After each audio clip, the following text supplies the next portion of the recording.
Voilà, cette session a nombré téléspectateurs. Déjà, le tout premier numéro, il y a M. Namino Bolinga Mingi et j'ose croire qu'il vous a ébélé. De l'autre, l'Union qui pense ensemble, l'équipe Mobimba, tout le monde permettre à Nabino de l'informer suffisamment avec un invité des marques qu'on va recevoir pour vous. Il est aussi grand, grandeur, il a la valeur et aussi la façon Makambu. On reçoit pour vous l'honorable Jean-Jacques Moutouali. Jean-Jacques Moutouali, déjà, Bavenayo, Bonana 2022, année à Sika. Merci. Merci pareillement. À part ça, comment est-ce que au Moni Anango, au aussi là, et comment est-ce que Makambo est un bon côté là, tout qui est côté là. Ils allaient moi mamie année 2021 ici les lignes n'a pas si parce qu'on a perdu grande sœur nanga penza ou atike nanga libélé. C'est condoléances. Ouais, donc touché kinga makasi donc j'étais vraiment touché. Voilà, donc voilà quoi. Mais ici les caca, on peut chili pour les appeler là moutonyoso, tout ce tournant équipage. Pas bonne année na bino surtout makino. Merci beaucoup. Voilà, alors courage. C'est pas facile, courage. Mon famille, la famille de Makassi. Je sais que ça va passer, que Dieu puisse vous assister.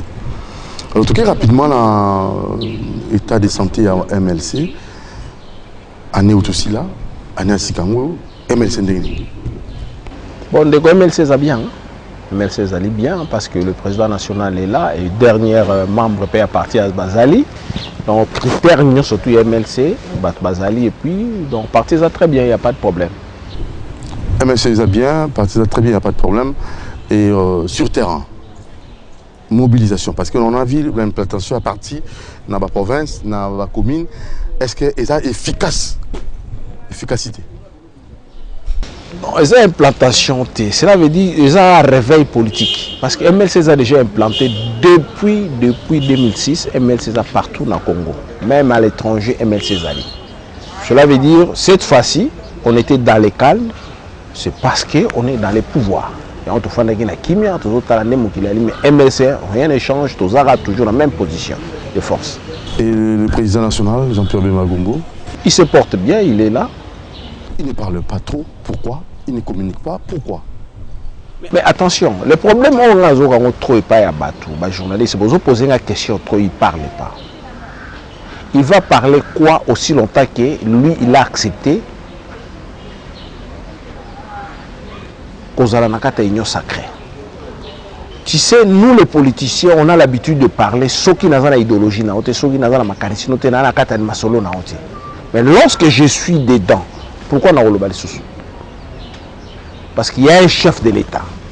Lui, il n'est pas opposant à ce moment ici. Il n'est pas opposant. Il a donné seulement mot d'ordre à la partie. Nous sommes dans l'union sacrée, respectons les règles du jeu. On est là, on respecte. Il y avait un couac, parce qu'il y avait un communiqué qui rapidement interdisant moto à Mekarosi Mamakambuya union sacrée, à Mekarosi Mamakambuya élection prochaine en 2023. Non, cela veut dire quoi? Aux troisième journaliste, on va poser la question. Tu sais, parti surtout, ils ont des règles. Accord surtout, ils ont des règles. Il y a d'autres personnes, ils n'ont pas d'expérience. Ils n'ont pas d'expérience. Peut-être Azala qui était Azala répété. Ils ont passé le message à sentiment. Parti surtout, ils ont chargé à communication. Ils ont porte-parole à partir. Il y a des choses que je peux dire ici. La qualité de vice-président et interfédéral. Mais ça n'a pas touché à côté parce qu'il y a un échelon dans la tête.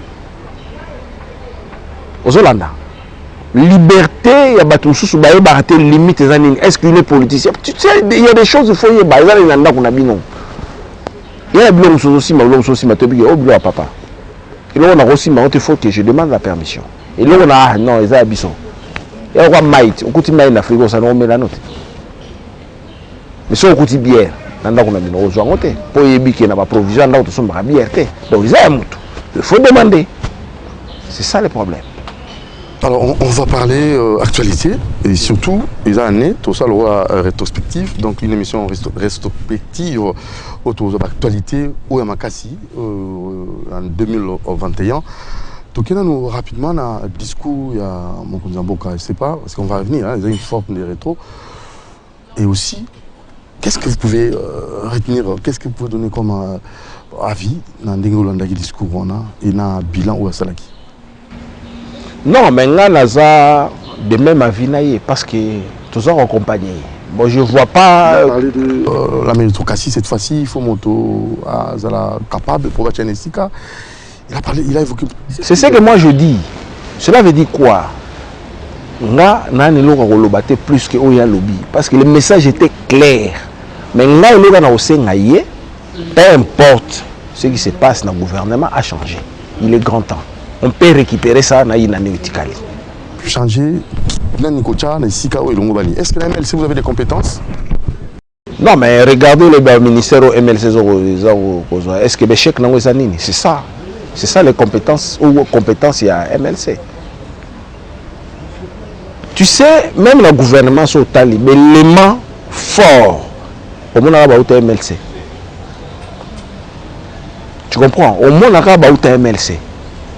Parce que le respect de l'administration est ma casse MLC. Et respect à la consigne est ma casse MLC. C'est ça la différence. Dans le gouvernement autozana. Il y a d'autres ministres qui sont ministres donc alinga bana quartier na bango bana côté na bango mani baye bakara ministre. Mais on a mozindo aza na rawana te. Azokoka ba responsabilité wana te. De lui-même azokoka ko innover te. C'est ce qui crée des problèmes. Le chef de l'État vous a donné tout le pouvoir. Toutes sortes de pouvoirs à Pessibino. Un ministre vous a responsable dans le secteur non non la question plus un ministre. Mais pour être chef de l'État, ce n'est pas le chef de l'État, c'est le gouvernement. Hein? Oh, ils ont compliqué le gouvernement, ce n'est pas le président, c'est. Hein? Hein, papa? Oh, ils ont compliqué il est le chef de l'État. Et il y a le gouvernement. Chef de l'État, le chef de l'État. Lui, il est là, il a donné le pouvoir au gouvernement. Le gouvernement a même été au sein de ma campagne. Il y a aussi l'autre. Il y a le papa, après si maman a la responsabilité. C'est assez que bango ba membre du gouvernement ba ça l'effort de quoi ils sont capables dans secteur par secteur parce qu'il y a des ministres dans chaque secteur. Vous tenez à ce qui est remanié. Bien sûr. Si il y a l'échec, ils ont le gouvernement. Ce n'est pas le chef de l'État, c'est le gouvernement. Dans le secteur, et on a ça l'ensemble de ces échecs. Donc vous, citoyen congolais, qu'est-ce qui n'a pas vraiment marché dans le gouvernement Mobimba? Non, je ne suis pas là pour qu'il n'y ait pas de détails. On regarde la vision, la grande. Hein? Et au monde que par rapport à pédales, c'est comme s'ils ont raté beaucoup de pédales. Tu vois, ils ont raté beaucoup de pédales. Donc c'est question d'encadrer moi malamouké. Et concernant l'état d'urgence, l'état de siège? Bon, l'état de siège, ils ont ça la main. Ils ont ça la main, mais c'est le problème qui est là, il y a le problème de communication. Hein, il faut mettre vraiment les gens bas à la... Jean-Jacques Boutois, les communications. Bah, oui. Est-ce qu'on communique dans le Cambo pour passer sur le terrain? Est-ce qu'on peut communiquer dans le Cambo? Réalité, pour changer la communication, pour changer Maroba. Alors on voit les réalités sur le terrain. L'état de siège, là, nous avons un marché. Nous avons la réalité dans le fond. Parce que c'est le rapport pas au gouverneur. Et le gouverneur a fait son rapport au ministre intérieur. Il y a deux responsables dans l'état de siège. Il y a le ministre de la Défense et le ministre intérieur.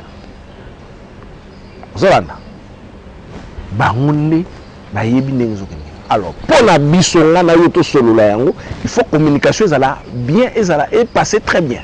Parce que yo yo bisanga boy même mutumo utimboka na yebisinga makamususu monte que communication te so bomba biso ozolana et monde lelo comme monde ba réseaux sociaux mutuso akangine ezangi na événement mo ba kangine photo lobiki ba bombi banani donc ndom ta kozana ndinga zo baptiser loko nae vrai ou faux ngana to zo bater on a aussi la communication za la vraie ils sont responsables. Et au niveau du gouvernement, il y a un communicateur, il y a bien.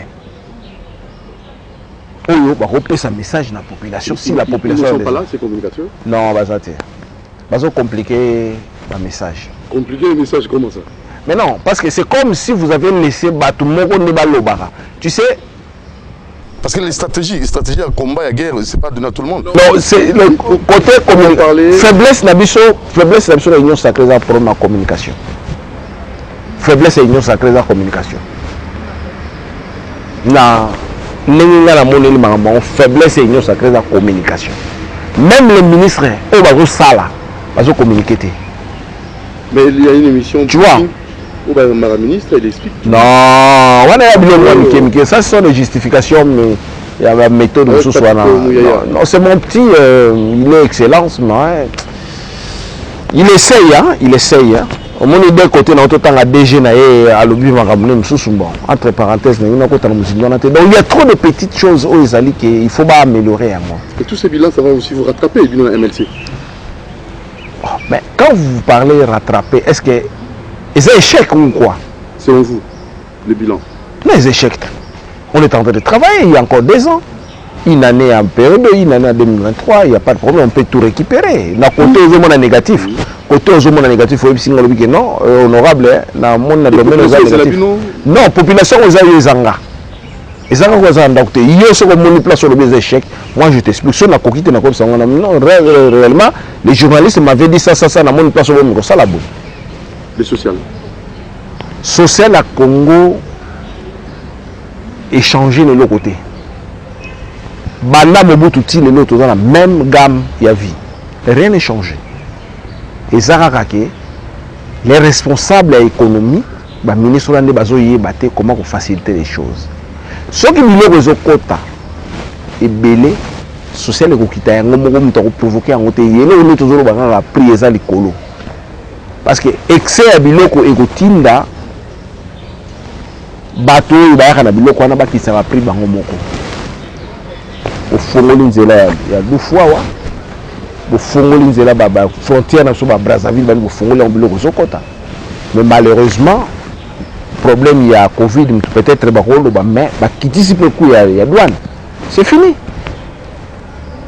C'est fini. Même si quelqu'un lui paie $50, c'est 100 000 francs, mais si on a la possibilité de pouler 2 000 francs, c'est rien.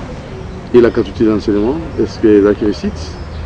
Gratuité d'enseignement, vous allez voir que ils ont un combat un peu très glissant, hein, parce que du côté catholique, hein, si on est bien combat dans ces catholiques, nous avons dit gouvernement.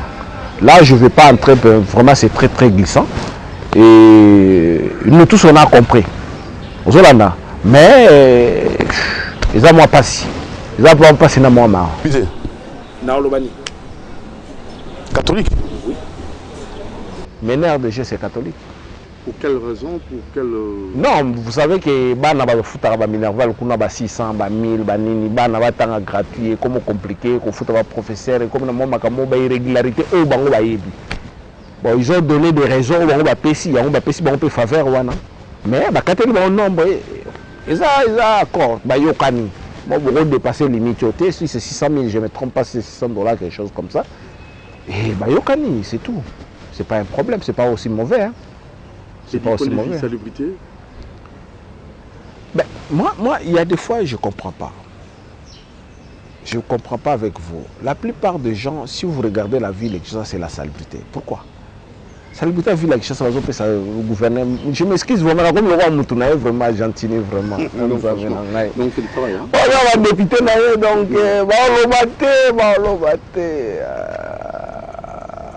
bon, c'est la question que l'élo, l'élo, même pourquoi on a tout le monde à monter.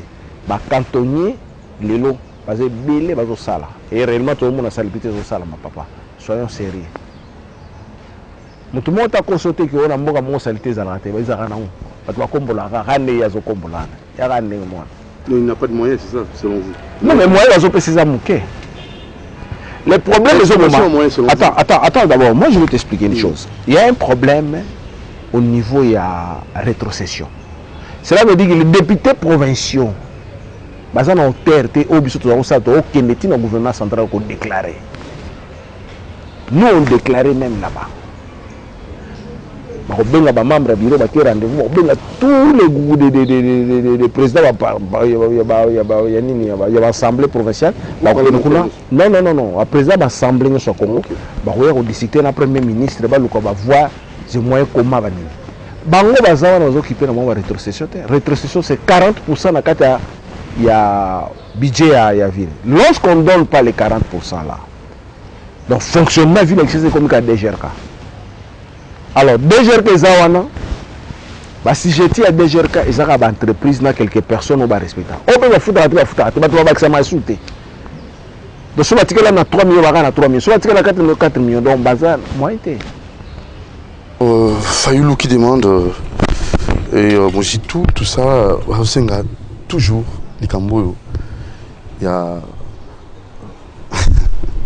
la question de tous les ils tiennent toujours dans la vérité des urnes, ils tiennent toujours dans les Camboya Seni. Donc pour l'élection de la Malawi, ça ne prendra que quelques 3 jours selon parti à Mozitou. Invitez-vous en tant que acteur politique.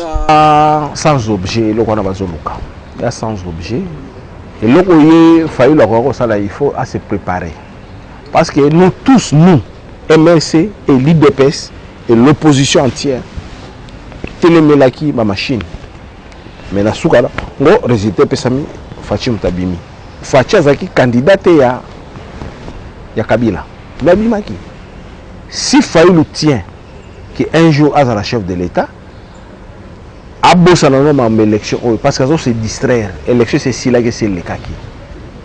À se focaliser dans ma base naïe pour accompagner ma voix même ceux qui vont triquer et compliquer, c'est tout. C'est tout. On est dans la guerre inutile, gauche, droite, ils étaient à 5, non? Vous avez place 3 bakei, 4, 6, ils étaient à 6. Donc Kamere, Bemba, Moïse, Fachi, Kamere. Et Nani qui encore? Mozitou, Faïlou. 4 bakei. Mais la majorité est à côté de mon bout. Même la Bible est à l'obit. Même la loi est à l'obit. La voix est à la majorité. La majorité est à côté de moi. Il faut changer un peu la disposition, la stratégie pour se distraire. Tu sais, la population de la cité va comprendre que c'est nous. Aux Hollanda. Alors, yo quota, Fayoulou quota. Quota, la démarche, les kakatouta, séni. Ça ne va pas changer. C'est fini. Il y a une stratégie, il y a des Zouaki, il y a des Fatia comme chef de l'État. Il y a ça. Comment? Mais il est opposant, il sait. Ayabi. Ayabi stratégie, solo là, avant de nous aller ballon. Fatia changer le route. Quand il n'est pas solo, la peine de solo là, on a la chance. Bon, alors Jean-Jacques Moutoilé, toujours évolué. Je voulais ouvrir une parenthèse parce que vous êtes très proche de la population et surtout très apprécié par la jeunesse, très apprécié aussi dans le secteur sportif, même secteur culturel. Dans quel on a perdu un grand, DFDFAO, je devais commencer par ça. Votre message par rapport à cette disparition triste? Moi, ça m'a fait vraiment pitié. Je connais la famille des DFAO qui sont tout.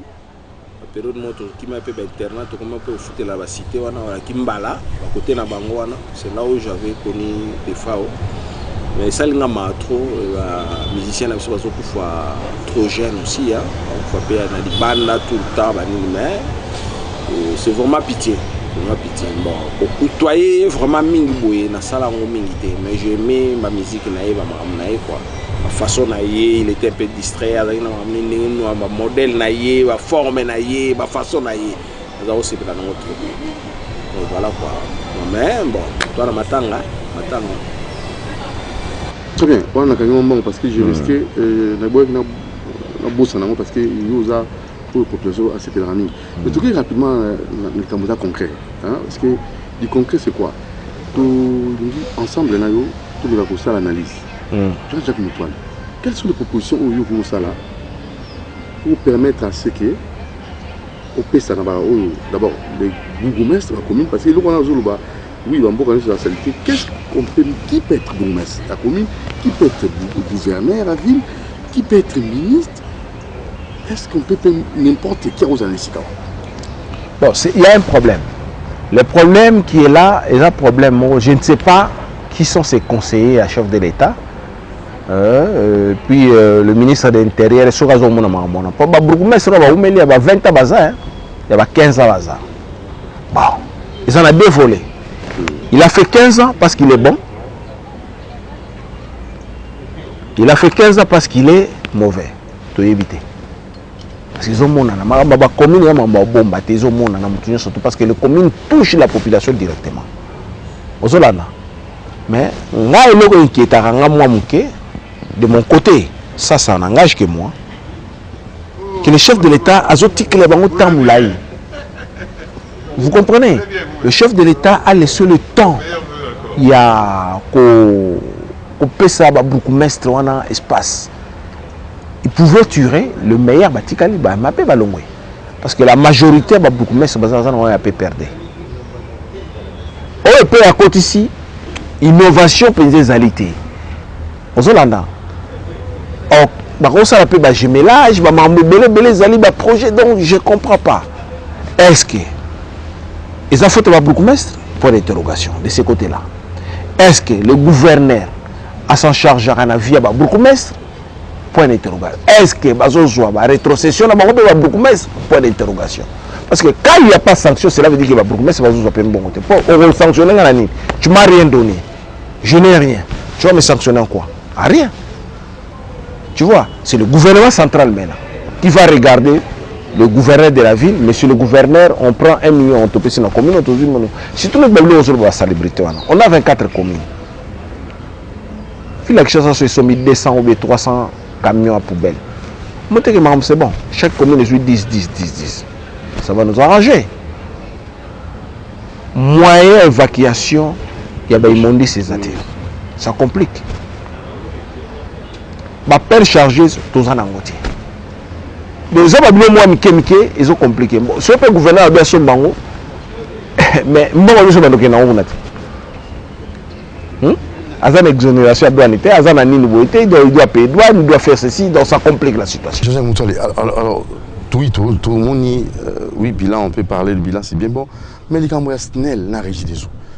Nomination en mandataire, déjà la moyenne à MLC, maman Ipoulouke, Christine Ipoulouke qui te paye sur la félicitation. Bon, en fait, c'est pas, on va. Une proposition concrète, SNEL, régie des eaux, est-ce qu'on peut quand même choisir quelqu'un qui peut résoudre ces problèmes? En tout cas, on a une baboué. Pour le ministre de l'énergie, il faut que moto yo à faire un courant banda botama. Aïbi moulilité. Afin na courant banda botama, afin na maï banda botama. Pour ce maï zate, courant zate, et au ticket. Ils ont le droit de faire botama na poto. Nana viva courir qui était. Imagine-toi courir qui est. Au même moment ça non, il y a grave. Imagine-toi faire la pomme maï zate, grave. Vous comprenez? Ce sont des choses où ils sont très sensibles dans la vie à moto. Même le DG, il faut bâtir Oyo quand même, dans un rang, pour comprendre le projet Yassika Ezate National, projet Yassika Ezate Nani. À l'époque de Mobutu, tout le monde qui va congeler, mais cette fois-ci, on ne comprend rien. Les quartiers Zobota, Makouré, Zokotate, les gens trouvent ça normal. Les gens trouvent ça normal. Allez, qui que tu vas trouver, il y a rien. Une grande population. Ça ne dérange rien. Et ça me fait mal. Il y a un monde qui commence à appui. Tu vas trouver un normal en pleine capitale. Tu as un fleuve à 0 mètre. Tu vois, difficulté en moi. Donc on doit changer. On doit changer. Et politique peut à côté, on a échangé. Le président dit qu'il ne va plus promettre, on va promettre un soutien. Peut-être émotion, hein? Il faut comprendre. Émotion, déception, il y a un petit peu de bongo. Mais il est humain, on promet. Il est humain. Il faut la promettre. Il faut la promettre. Mais ça, il est au moins naturel. Quand tu es chef de l'État, tu ne peux pas commencer la mine à brosser les lots. Non, sans qu'il promettre, sans que l'on ait ça la boue.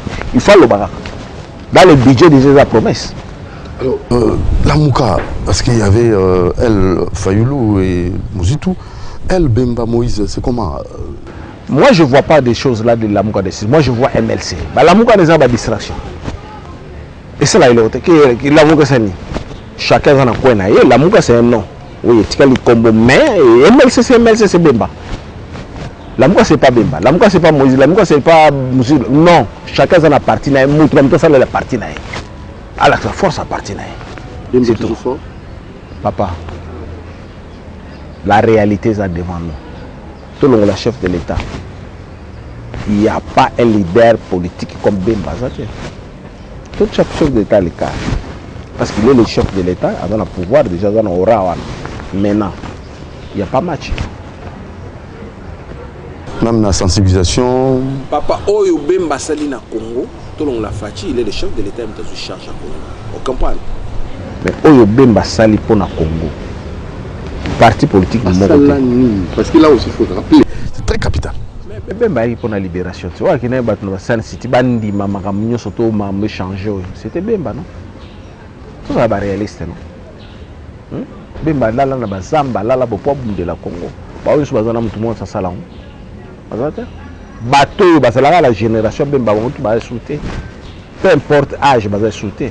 La partie politique va résulter. Pas le Koufa, donc il n'y a rien. Et quel est votre secret à MLC pour vous toujours pour se maintenir?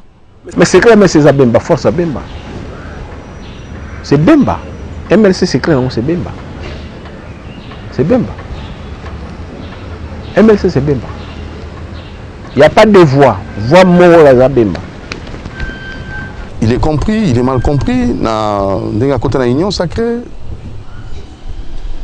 Bemba, c'est l'analyse positive. Il y a encore une union sacrée. Dis-moi aujourd'hui.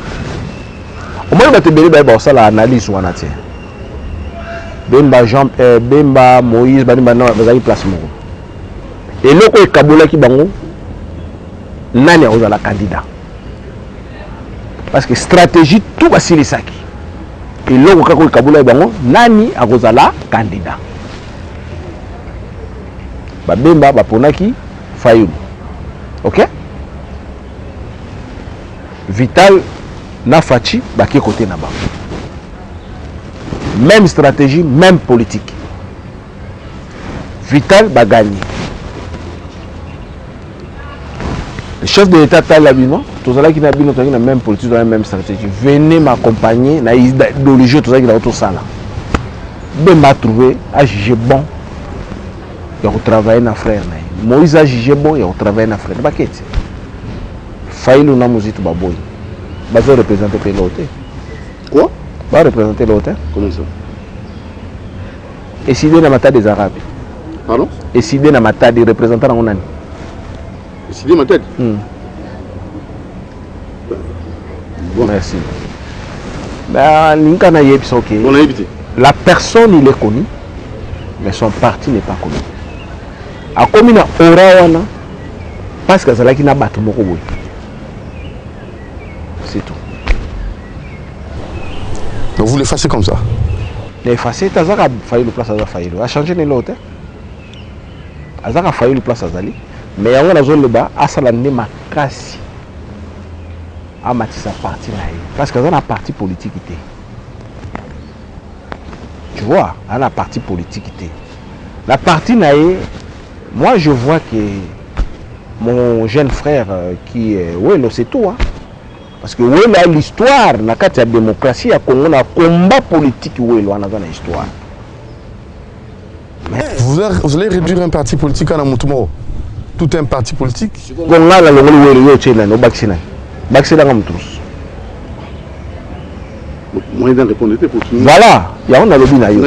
On se connaît dans le terrain.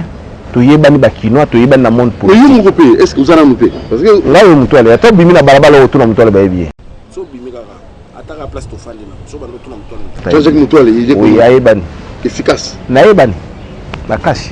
Mais pour la partie de MLC, naye bani jamais mutone mutabi wa MLC on ça m'a MLC mais yango to fani to so ma MLC na lobela yango kaka monsieur na kala trop kala trop omoni balo va laisser le temps au temps to boy ko étouffer bande ko na biso oyo bazaki ba eli hein na 2018 to tikila bango espace to biso to étouffer bino te to tikeli bino biso to ambia kaka bango ba ko tshama kirela na bakombo na biso mais na mati na nini na assemblée liboso na bango ti yango ndeki mbia kata j'ai été élu avant eux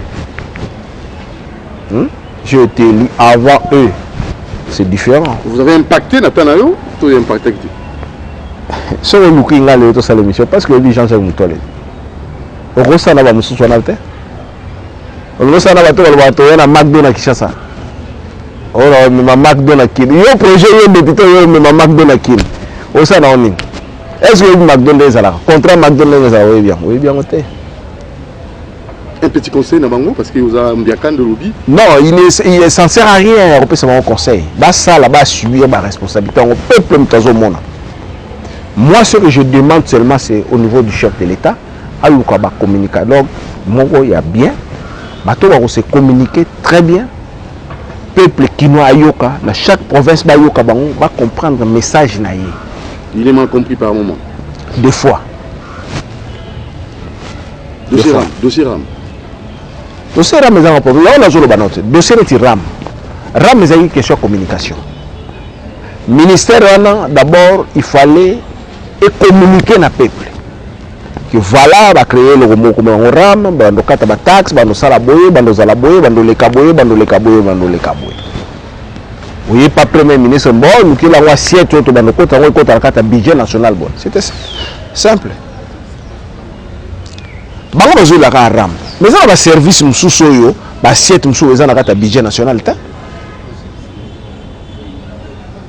o beka na matati écoute ça bon la budget national est placé contribution dans la budget zani o beka matati contribution dans zani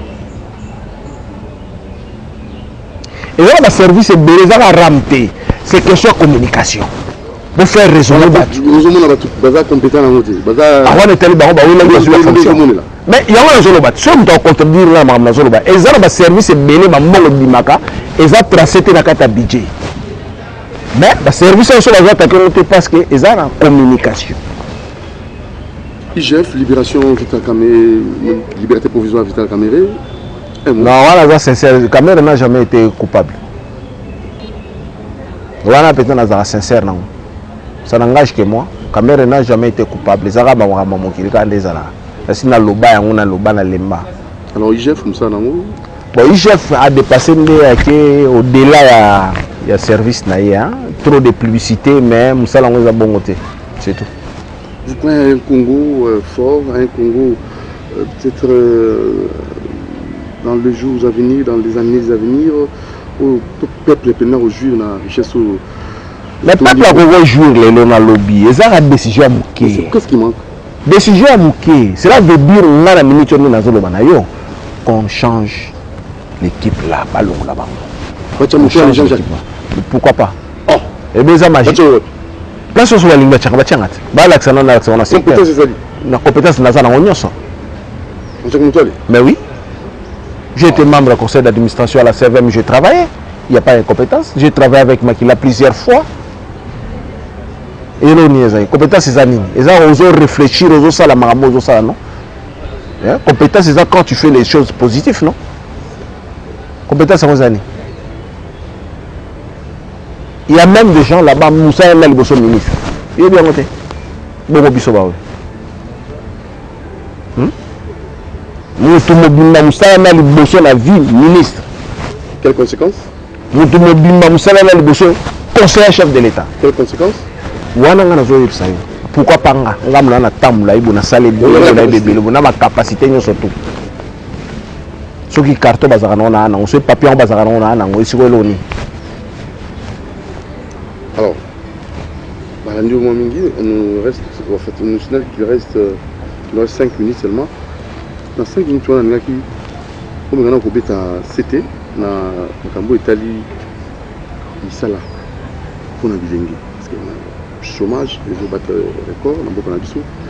Vous positionnez Jean-Jacques Moutala au PC. Dans le chômage, les camanines, ils ont un monde entier. Un monde entier, la jeunesse, jeunesse, ils ont toujours un problème. Aux Hollandais, il y a un problème, Batbayaka va remplacer Malé. Je ne sais pas ce qui battent au Congo, les chefs de l'État, non. Il y a des sociétés qui sont créées. Et ça a été que les gens dans le gouvernement. Non. Il y a des places ébélées. Tu vois, si avec le temps, les gens vont remplacer, le petit à petit, vont remplacer. On n'en disconvient pas. Mais il y a aussi des possibilités à recréer Bamaka. Les difficultés, Zali, quand vous créez, est-ce que ces gens-là seront payés? Ah oui, ça aussi. Nous, on était au ministère de Transport. Le ministère de Transport, on a la nouvelle unité, on a engagé les gens. Jusqu'à présent, on a engagé. On les paye de 23 000 francs. Pendant 2 ans et demi, c'est 3 ans en gros. Dis-moi. On a le ministre de Transport vraiment au sein des chèques. Il peut s'adresser au ministre de Transport. On a ces pénalités. Sosomi balé tout ce qui n'est vraiment on a vraiment non. J'ai pas aimé. Chèque comment? Mais comment vous faites ça tout sosomi ça tout? Non, des agents. Des agents, c'est pas bien. Créer, c'est bien bon. Au moins, la publicité, monsieur Zabienté. Moi, je l'avais suivi lorsqu'il avait parlé que Sosokoya, on va donner à tout le monde, on va faire ça. Mais lorsqu'on a fait des vidéos qu'on a vues là, la secrétaire générale, Soso, si 3 Soso, 2 personnes. Est-ce que c'est normal? Comment vous avez un modèle? Autant mieux que ça n'a bien noté. C'est regrettable. Ministre, on a le ministère, la monnaie, on a la vidéo, on a est-ce que vidéo, on est vrai? Authentique. Ça vrai. Ça veut dire. La lobino est vrai. C'est pas bien. C'est pas bien. C'est pas bien. Ané Sika, Makamba Sika. Tenzamba tchelo boko na Congo au pambola biso mamese belé. On moni même vague to le quoi ba nini quoi. Covid te ba grippe mo to sala ba théâtre mindele ba sala pa na biso. Oh, mindele. Mais oui. Abilo boy ki Covid ba ningisi bino na ba bilo kwa na. Oh. Et va créer une épidémie au Bakle Ningisi Batou. Mais Nzamba Zara Mouné qui est Congolais au Koufate. Ah, d'abord créer bon. Va créer qu'on crée. To fana na mboko mbula na mbula. To so na grippe ezinda ko mobi. Allez mumba. Parlez mumba. Il y a danger, zo muka makolo ba danger. Qui si nous va passer avec qui c'était? Ben Nzambe aza biso. Nzamba aza biso. Et dans le cadre MLC. Bon, c'est que moi je veux dire, dans le membre MLC, le cadre MLC, il est grand temps, toi en 2022, comme on disait ça, dans Katakoukou, c'est le temps, tout bongama, toujours que c'est la présidente Villa Kishasa Naye, sur une zamba, on peut s'habiller 22 députés, on les sous, toujours que c'est là, et dans chaque district, tout bimisaba député, toujours à l'auteur, tout travailler. Tout travailler, tout petit de gauche et droite, ça ne sert à rien. Au lingi poste, vous êtes capable de répondre à des critères à poste. Surtout. Dans le message, on a le secrétaire général à SAPC qui cette fois-ci, il n'y a pas de blague. On mesurer par rapport à taille. On mesure par rapport à taille. Ce n'est pas dit parce que non, non. Des sentiments, ils ont ma partie. On n'a pas besoin de sentiments, on va passer la fonction, on va passer la grade, on va passer la responsabilité, toujours la structuration et salama. Restructuration. Oui, et au salama. Ok. Ça va saler en haut, comme ça, toujours à disposition, de quoi il est capable de répondre. C'est tout. Là-bas, il y a l'eau. Bala kalamu. Kalamu. Funa mo na pesi ba mbote. Ngayo na zongi. Force ezali. Zongi mais vous me l'avez pété. Nandeni. Vous me l'avez pété terrain. On me terrain ndeni. Ngayo na zati. Donc ça la confiance donc. Balongola la bango ngote ezali. Merci Jean-Jacques Moutale, vous représentez dans mon ami. Est-ce que tu es là? Pesi ba vie na nga na famille na nga mobimba, na famille politique na nga na ba kino na ba congolais nyo surtout. Et na bande ko nyo so ba na étranger. Ma meilleure vœu. À la prochaine occasion. Voilà, merci. Merci à Moro Njambé, Georges Libengue, Alain Kabongo et toute l'équipe. Nous allons vous retrouver très prochainement. Jean-Jacques Moutoualé, encore merveille.